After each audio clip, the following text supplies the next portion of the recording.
जनाब स्पीकर, तफसीली बात हुई और रेजोल्यूशन भी आई।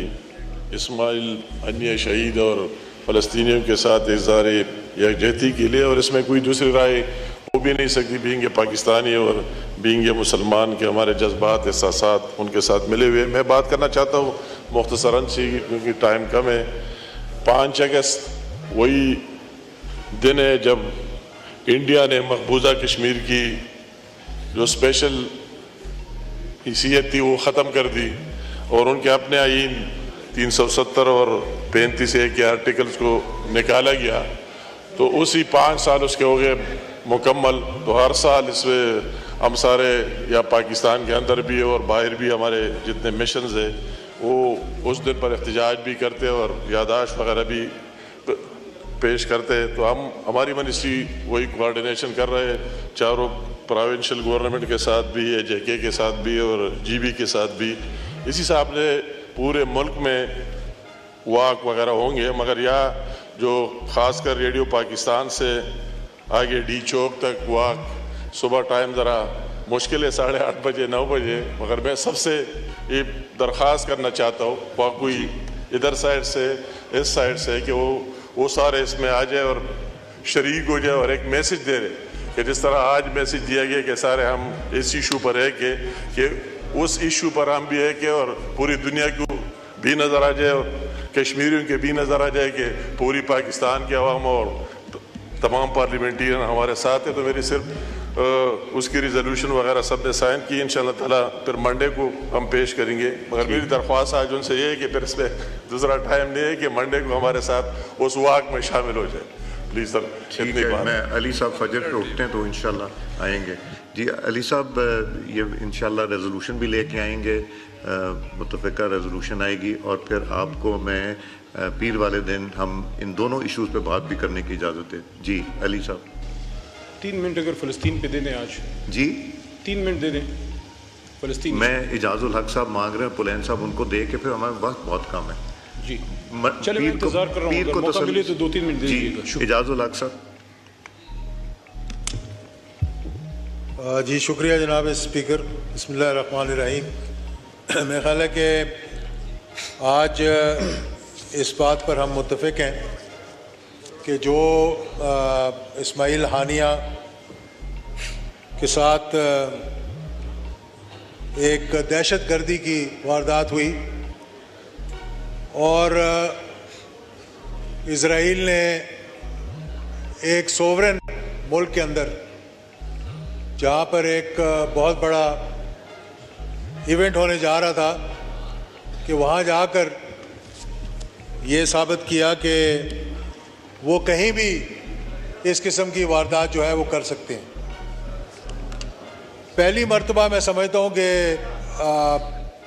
मौजूदा पार्लियामेंट की इस तारीख़ में, जो जब से ये पार्लियामेंट वजूद में आई है, कि आज दोनों इतराफ़ से ये पहली यूनानिमस करारदाद है जो पास हुई है। जनाब स्पीकर, मैं सिर्फ ये कहना चाहता हूँ, बहुत लंबी बात नहीं करूँगा, कि पिछले तकरीबन 200 दिनों से ज़्यादा हो चुके हैं और हज़ारों फ़लस्तीनी माएँ, बहनें, बच्चे, बुज़ुर्ग जो है उनको शहीद कर दिया गया। रोज़ाना हम टेलीविज़न स्क्रीन्स पर, जो कि बहुत कम दिखाया जाता है पाकिस्तान के अंदर, और हमारे जो निजी टेलीविज़न चैनल्स हैं उसके ऊपर, कि क्या वहाँ पे एट्रॉसिटीज़ कमिट हो रही हैं और कौन ये एट्रॉसिटीज़ कमिट कर रहा है। वो लोग जो खुद एक हॉलोकॉस्ट के थ्रू गुजरे हैं, और उस हॉलोकॉस्ट की बात अगर आप अपनी ज़ुबान से निकालें तो आपको मना किया जाता है। मुझे याद है कि जब एक ऐसा मामला हुआ था तो एक BBC को या CNN को एक मेरा इंटरव्यू था, ये 2004-5 का वाक़या है, तो वो हम पे इल्ज़ाम लगा रहे थे। तो मैंने अभी हॉलोकॉस्ट का जिक्र किया तो उन्होंने ऑफ द एयर कर दिया। हॉलोकॉस्ट क्या जेनोसाइड, एलिनेशन, आज ये क्या कर रहा है इजराइल फ़लस्तीन के अंदर, और ये पहली मर्तबा नहीं कर रहा। इस दफ़ा तो सारी हदें जो हैं वो क्रॉस कर दी गई हैं। और हमारे मुसलमान मुल्क, हमारा OIC जिसका हम जिक्र बार बार करते हैं यहाँ पे, यानी उसकी मीटिंग भी बुला लेंगे तो आप क्या हम यहाँ कौन सा कमाल कर देंगे। कितनी OICs की मीटिंग हुई जिस पे हम फ़ख्र से कह रहे थे जी कि फ़लाँ रजीम में हमने 3 OIC की मीटिंग्स बुला ली हैं। तो स्वाय करारदाद पास करने के OIC ने आज तक किया क्या है? क्या OIC मुसलमान ममालिक को इकट्ठा करके ऐलान जहाद कर सकते हैं, जो कि आज मुसलमानों का फ़र्ज़ बनता है बहैसियत मुसलमान कि अगर आप ईमान रखते हैं कि आप अपने भाइयों का साथ दें, आप उनके शाना बशाना खड़े हों। और हम OIC की बात करते हैं, यहाँ तो आधे ममालिक जो है इब्राहिम अकॉर्ड करके वो इजराइल को तस्लीम कर चुके हैं। वो इजराइल के साथ आज अपना उठना बैठना, जेनोसाइड के दौरान उनका ट्रेड जारी है उनके साथ। जब वहाँ पर कत्ले आम हो रहा है तो आज वो ट्रेड जो है वो हमारे मुसलमान ममालिक के साथ जिन्होंने इजराइल को तस्लीम कर लिया हाल ही में।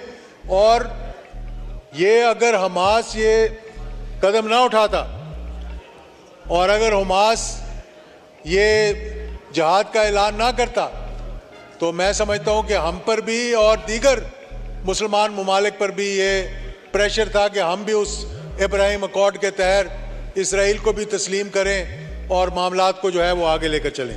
तो मैं जनाब ये कहूँगा, ज़्यादा लंबी बात नहीं करना चाहता, मेरे ख्याल में अली मोहम्मद ख़ान साहब ने भी बात करनी है कि आज जो करारदाद पास हुई है इस पे ना सिर्फ हम ज़ुबानी कलामी जो बात करें, और जिस तरह हमने आज यूनानिमसली इस करारदाद को जो है वो लेकर आया है ये हाउस, मैं समझता हूँ दीगर इश्यूज़ जिसका जिक्र राजा परवेज़ साहब ने भी किया, जिसका जिक्र बाकियों ने भी किया, कि जो आउटस्टैंडिंग इश्यूज़ हैं जिसके लिए आज एहतजाज किया गया है, अगर कोई मिसिंग पर्सनस का यहाँ पर कोई MNA ऐसे हैं कि जिनके लिए यहाँ पर आवाज़ उठाई जा रही है, तो जनाब स्पीकर आपको चाहिए कि इनकी जो बात ये कर रहे हैं इसका कोई जवाब जो है इनको मिलना चाहिए।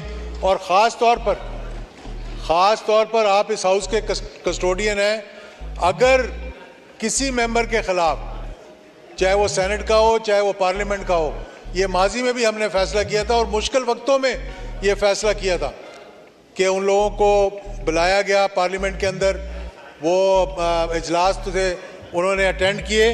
तो अगर आज भी ऐसे कोई मामलात हैं तो मेरा ख्याल है कि हम सबको बैठकर उनको तय करना चाहिए तमाम इश्यूज़ को, ताकि जिस तरह आज ये यूनानिमस करारदाद हुई है, आइंदा भी तमाम मसाइल जो हैं, चाहे वो पाकिस्तान के अंदर दहशतगर्दी के हों, चाहे वो पाकिस्तान की इकॉनमी के हों, चाहे वो पाकिस्तान की सोवरेनिटी के हों, वो हमें मिलकर इकट्ठे बैठकर उनको हल करने की कोशिश करनी चाहिए। बहुत बहुत शुक्रिया।